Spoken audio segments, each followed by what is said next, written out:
মৃত্যুকরা বলে কোনো আয়নাগর বলে কিছু ছিল না। আয়নাগরটা সচক্ষে আমি দেখেছি। শেষবার যেখানে আমাকে নিয়ে রাখা হয়েছিল, আমার থাকার জায়গার আয়নাগর একই বিল্ডিং এ ছিল। আয়নাগরের লোকগুলোকে মাঝে মাঝে নামিয়ে আমার পাশের সেলগুলোতে রাখা। ওরা অসহায়ের মতো থাকায় থাকত। আমি তাদের চেহারাগুলো স্টাডি করার চেষ্টা করি। পরবর্তী পর্যায়ে তাদের কাউকে কাউকে কোর্টে চালান দিয়ে ওরা জেলে পাঠিয়েছে। বাংলাদেশের সবচেয়ে নিকৃষ্ট জেল, যেখানে শারীরিক এবং মানসিক সকল ধরনের অত্যাচার করা হয়। এই দৃশ্য দেখে সেদিন অনেক মা, অনেক শিশু চিৎকার দিয়ে বেহুশ হয়ে গেছে, যারা টিভির সামনে বসেছে। সারা দুনিয়া ধিক্কার জানিয়েছে।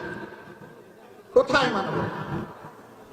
এইভাবে কি মানুষ খুন করে তাদের নির্মমভাবে খুন করার পর তাদের দেহের উপর দাঁড়িয়ে নাচা যায়?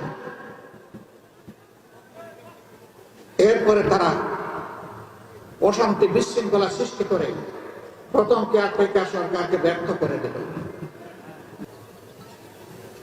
ক্ষমতায় আসা 2 মাস পুরা হল।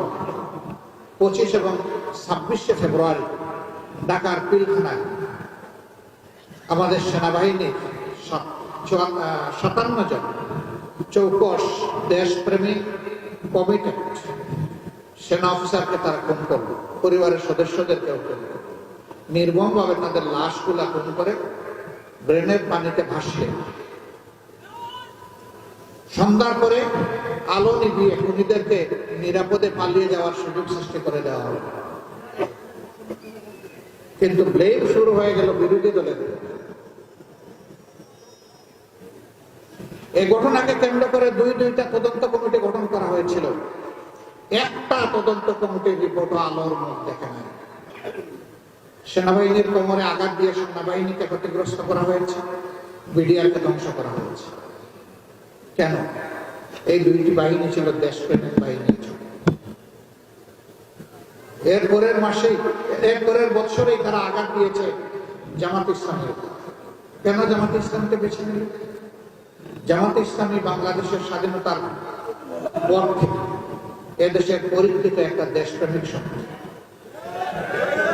দেশের স্বার্থ কারো কাছে বিক্রি দিতে কখনো মিনমিন করে নাই, নীরবতা পালন করে, বরঞ্চ সোচ্চার হয়ে বাঘের গর্জন করেছে যে আমার দেশের স্বাধীনতা, আমার দেশের স্বার্থ কারো কাছে বিক্রি করব না। এরপরে আরেকটি শক্তিকে তারা বেছে নিল। এই দেশের ধর্মপ্রাণ মুসলমানদের একটা ঐক্যবদ্ধ প্ল্যাটফর্ম হেফাজতে ইসলাম। তাদের কোনো রাজনৈতিক কর্মসূচি নাই, তারা দেশের স্বার্থে দিনের স্বার্থে কথা বলে। এইটুকু সরকার সহ্য করতে নারাজ ছিল। এই জন্য 13 সালের 5 মে আমরা তখন জেল থেকে আমরা এই দৃশ্য দেখেছি। শান্তিপূর্ণভাবে এই লোকগুলো এসেছিল, নিজেরা পরিকল্পিতভাবে অশান্তি সৃষ্টি করে তাদের উপর ক্র্যাকডাউনের প্লট তৈরি করলো। কতগুলা লোককে যে হত্যা করলো আল্লাহ ছাড়া কেউ জানে, কারণ লাশগুলা তুলে নিয়ে কোথায় গায়েব করেছে কেউ জানে। কিন্তু একজন প্রধানমন্ত্রী মাঝ বৈধ অবৈধ যেভাবে হোক তিনি নির্বাচিত হয়ে ক্ষমতায় ছিলেন। তিনি শেষ পর্যন্ত উপহাস করে, এই জীবন, এই রক্তের প্রতি উপহাস করে বললেন, শাপলা চত্বরে কোনো রক্ত জড়ে নাই, ওইগুলা ছিল রং ছিটা। মানবতার প্রতি কত বড় অপমান, কত বড় উপহাস। তার আরেক মন্ত্রী, একসময় তিনি কৃষি মন্ত্রী ছিলেন, খাদ্যমন্ত্রীও ছিলেন, ডক্টর আব্দুল রাজ্জাক সাহেব, তিনি বললেন এবারকার ছাত্রদেরকে হুঁশিয়ারি উচ্চারণ করে এই 24-এ বলেছিলেন, বাড়াবাড়ি করবা না, বাড়াবাড়ি করলে শাপলা চত্বরের ভাগ্য বরণ করতে হবে। রাত 12টার পর সব কিছু আমরা সাফ করে দিয়েছি। এই জন্যই এত খুব সেই নেতৃবৃন্দকে দুনিয়া থেকে বিদায় করা, তাদের সহকর্মীদেরকে খুন করা, তাদের সবগুলো অফিস সিলগালা করে রাখা, তাদের লোগো কেড়ে নেওয়া, তাদের নিবন্ধন বাতিল করা এবং শাসনের শেষ হওয়ার 4 দিন আগে দিশাহারা হয়ে এই দলটাকে নিষিদ্ধ ঘোষণা করা। তারা সব করেছে। তারা আমাদের শত হাজার কর্মীকে খুন করেছেন, হাজার হাজার কর্মীকে তারা